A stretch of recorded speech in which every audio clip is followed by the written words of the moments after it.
Puji Tuhan, Bapak Ibu Saudara sekalian yang dikasihi oleh Tuhan. Pagi hari ini kita akan mendengarkan renungan firman Tuhan yang terdapat dalam Efesus 1 ayat yang ke-7. Sebab di dalam Dia dan oleh darahnya kita beroleh penebusan, yaitu pengampunan dosa, menurut kekayaan kasih karunia-Nya. Tema kita pagi hari ini adalah hargai kasih Tuhan yang besar. Saudara yang dikasihi Tuhan, kegelapan dosa mengakibatkan semua manusia berjalan menuju kebinasaan, dan tidak ada satupun orang yang selamat karena perbuatannya. Kita semua telah berdosa dan berada dalam lubang yang sangat dalam. Kita tidak bisa keluar kecuali adanya intervensi dan pertolongan dari Tuhan untuk mengangkat dan mengeluarkan kita dari lubang dosa yang dalam itu. Intervensi dan tindakan Tuhan itu merupakan wujud kasih karunia-Nya kepada kita. Dan keselamatan tidak disebabkan oleh perbuatan kita, melainkan karena kasih karunia Yesus Kristus lewat penebusan-Nya di kayu salib. Kita seharusnya tidak layak dan tidak pantas menerima kasih karunia-Nya dari Tuhan.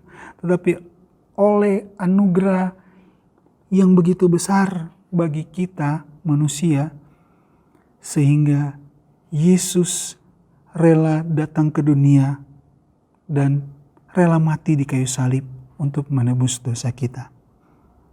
Dalam Efesus 1 tadi ayat ke-7 dikatakan, sebab di dalam Dia dan oleh darahnya kita beroleh penebusan.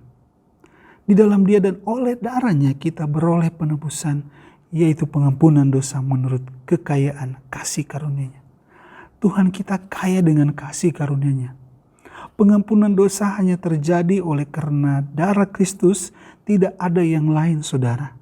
Dan setiap orang yang percaya pada Yesus dan setiap orang yang menerima kasih karunia Tuhan yang menyelamatkan itu, pastilah mereka terus hidup dalam kebenaran.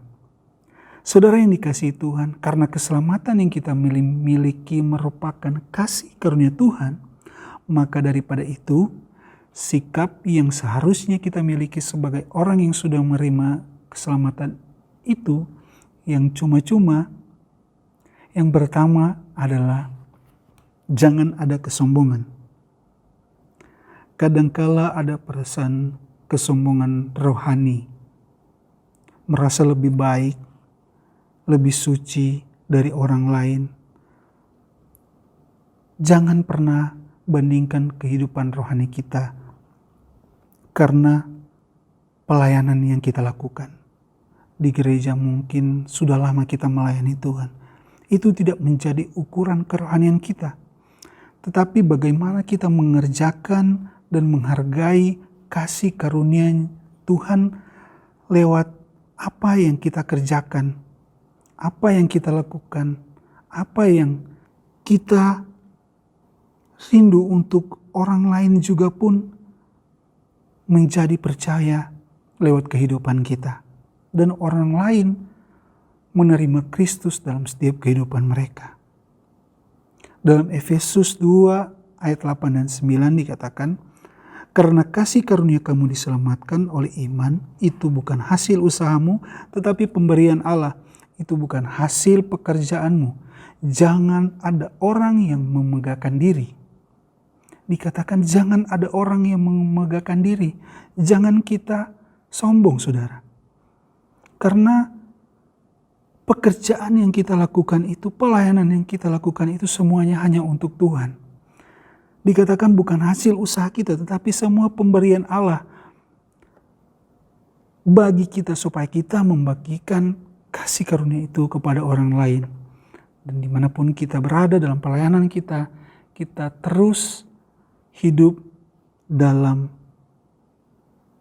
kasih dan hidup dalam kebenaran firman Tuhan. Poin yang kedua, tidak lagi hidup dalam dosa. Ada yang mengira beriman pada Yesus berarti bebas lakukan apa saja. Karena mungkin mereka berpikir dosanya sudah ditebus di kayu salib dan bebas melakukan dosa. Tidak, saudara sekalian. Pendapat dan pandangan seperti ini adalah salah besar dan tidak berdasar pada firman Tuhan. Setiap kita yang menjadi percaya pada Yesus telah dibebaskan dari dosa. Dan kita sudah menerima kasih karunia Tuhan itu dan dimampukan untuk hidup dalam kebenaran dan terus mengerjakan keselamatan hari demi hari. Bukan hanya sampai kita percaya, bukan hanya sampai kita menerima kasih karunia Tuhan itu dan kita sudah bebas dari dosa lewat pengorbanan Yesus di kayu salib, tetapi kita terus mengerjakan keselamatan itu hari demi hari sampai selamanya, sampai Tuhan Yesus datang kedua kali.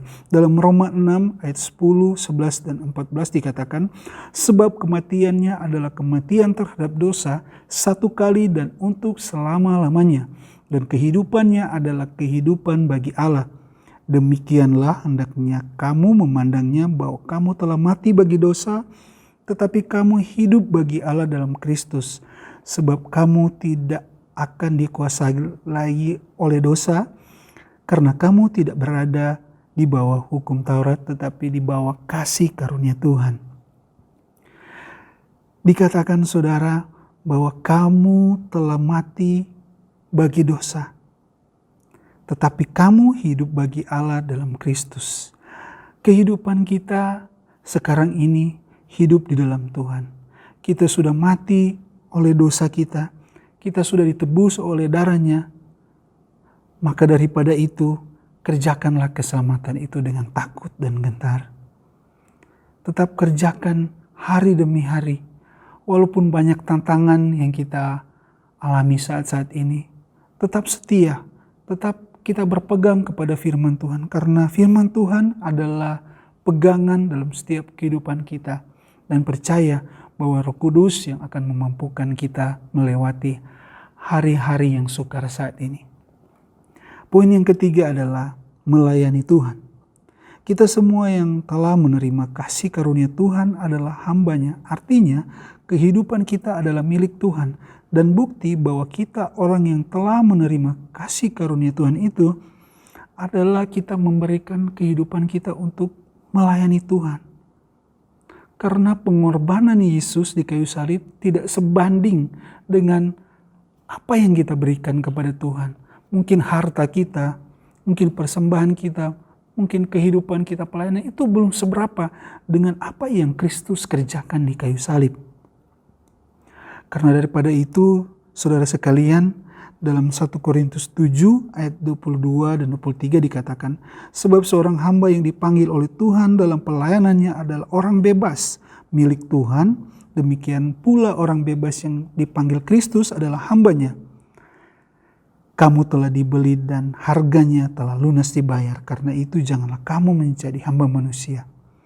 Yang menjadi penekanan dalam ayat ini di ayat yang ke-23 dikatakan, kamu telah dibeli dan harganya telah lunas dibayar. Kita telah lunas dibayar di kayu salib dengan apa saudara? Dengan darah Kristus. Sebab itu marilah kita memberikan kehidupan kita melayani Tuhan dengan sungguh-sungguh, melayani Tuhan dengan sukacita, melayani Tuhan dengan tidak bersungut-sungut saudara.